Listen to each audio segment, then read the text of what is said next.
News 18 के viewer को जूली और नमस्कार। आज मार्च की 8 तारीख और मैं मरूफ चांदन ले से वेदर रिपोर्ट और रोड स्टेटस लेके आपके सामने।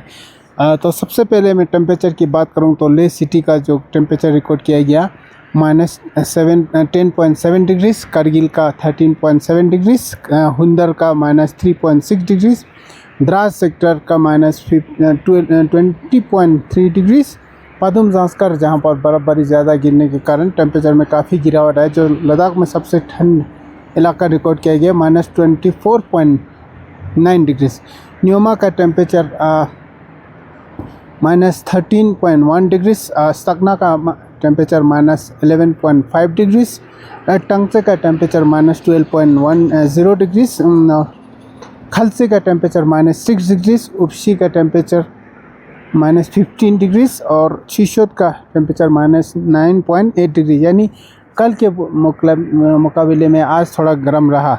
और जहां तक डे टेम्परेचर की बात करें तो कल पूरे लद्दाख रीजन में प्लस में रहा। आपको डिटेल में बताया तो ले सिटी का +1.5 डिग्रीज़, उसी तरह करगिल का +0 डिग्रीज़।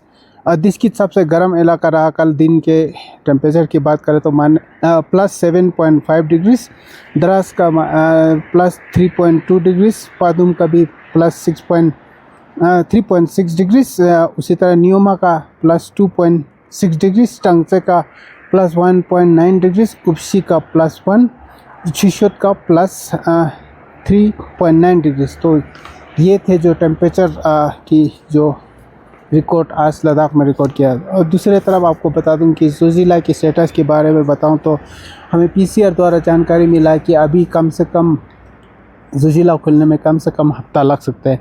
और हमें बताया गया है कि मीना मार्ग से रोड क्लियरेंस शुरू हो, जो रोड क्लियरेंस के काम जारी है। और दूसरी तरफ जो सोनामार्ग से इस तरफ जो काम अभी नहीं शुरू किया, क्योंकि जो 10 और 11 के बीच में एक स्नोफॉल कॉल स्पेल हो सकता है जो वेस्टर्न डिस्टर्बेंस के कारण, उसके बाद वो क्लियरेंस शुरू होगा, ये उन्होंने बताया। साथ ही साथ ये भी हमें बताया गया है कि सोनामार्ग से जो स्नो क्लियरेंस करने में ज़्यादा टाइम नहीं लगता है, लेकिन अभी जो एवेलेंस का भी खतरा है, तो इसलिए कम से कम एक हफ्ता यहाँ से लग सकता है। और जहाँ से मीना मार्ग से जो 0 पॉइंट तक का काम जारी है, जो इंडिया गेट से लेके 0 पॉइंट के बीच में जो स्नो क्लियरेंस है, वो इस वक्त जारी है। और आपको बता दूं कि जांस्कर और करगिल के बीच का जो रास्ता है पेंजेला, उस पर भी काम जारी है। और हमें बताया गया है कि वो 1 या 2 दिन में रंगदुम तक कनेक्ट हो सकता है। आज शाम तक भी हो सकता है और कल भी हो सकता है, क्योंकि उस पर काम जारी है। और पानीखार साइड में काफ़ी एवेलेंस आया हुआ है, उसके कारण भी थोड़ा जो स्नो क्लियरेंस में काफ़ी कठिनाई आ रहा है। तो ये बात थी जांस्कर की रोड के बारे में। और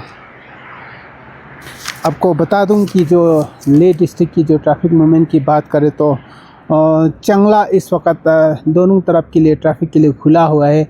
हमें खारू पुलिस द्वारा जानकारी मिला है कि 4 बजे के बाद, शाम के 4 बजे के बाद से दोनों तरफ ट्रैफिक मूवमेंट के लिए रिस्ट्रिक्शन लगाया। और साथ ही साथ उन्होंने ये भी हिदायत की है कि चंगला पे चलने के लिए जो एंटी स्किड चेन होना ज़रूरी है सारे व्हीकल्स को। और आपको फिर से एक बात बता दूं, चंगला पे ट्रैफिक दोनों तरफ अलाउड है। और खरदोंगला पे ट्रैफिक की बात करें तो वो 1 है। जिस तरह से आपने पहले ही बताया कि जहाँ से खरदोंग नुब्रा साइड से ट्रैफिक ख़त्म हो जाने के बाद तो यहाँ ले साइड से छोड़ता है, और ले साइड का ट्रैफिक ख़त्म होने के बाद फिर से खरदोंग साइड से छोड़ता है। तो कहने का मतलब ये है कि एट ए टाइम एक साइड का ही रास्ता ही खुला रखा है और दिन में दोनों तरफ से बारी बारी करके खुला जा रहा है। और अब बताया गया है कि क्योंकि खरदोंगला की जो रोड के आसपास बहुत सारे स्नो होने के कारण एक ही जो 1 वे ट्रैफिक ही अलाउड कर पा रहा है।